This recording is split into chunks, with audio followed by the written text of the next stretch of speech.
It was a rare parade of optimism and cuteness on Capitol Hill today as new Congress was sworn in, many with kids in tow. That is New York's Kirsten Gillibrand and son. She among the record-breaking 20 women now serving in the U.S. Senate.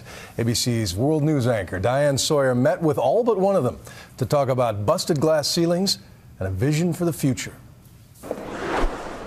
They are living, breathing history, climbing the stairs and sending a signal.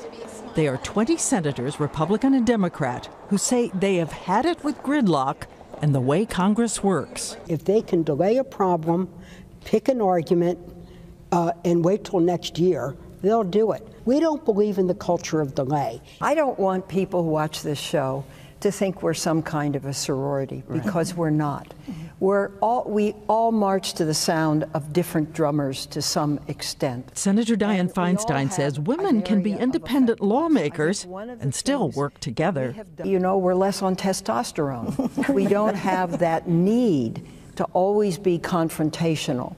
And I think we're problem solvers, and I think that's what this country needs. When I saw President Obama a few weeks ago, I told him about our quarterly dinners. And I said, Mr. President, if you want to see bipartisanship in Washington, invite the women senators to help you get it done. And he loved the idea, and he plans to invite us to the White House. So they say they're ready to tackle big issues like jobs, transportation, immigration, but it's their male counterparts who keep reopening Roe versus Wade and contraception. I think most of us would agree that the government doesn't have a place in that.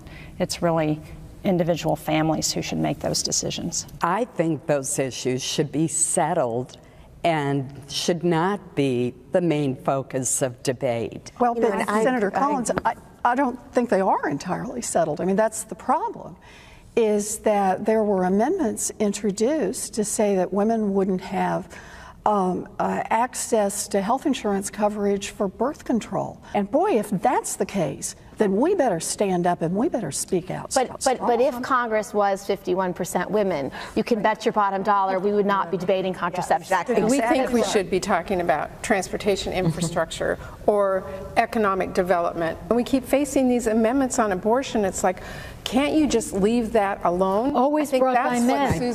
Always brought by men, Diane. And these new female arrivals signal a modern era. The first openly gay senator, Tammy Baldwin of Wisconsin, who was in college when she was inspired by Geraldine Ferraro. I said to myself, I can do anything.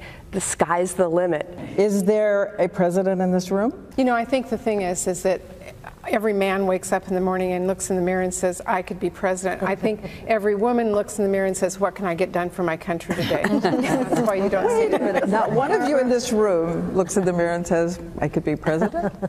Doubtful, but... Well, you may think it from time to time. Senator Kelly Ayotte tells a story of her 8-year-old daughter. She said to me, Mom, I don't want you to run for president. And I looked at her and I said, Kate, I'm not running for president. Why do you ask me that? She said, Mom, because I want to be the first woman president.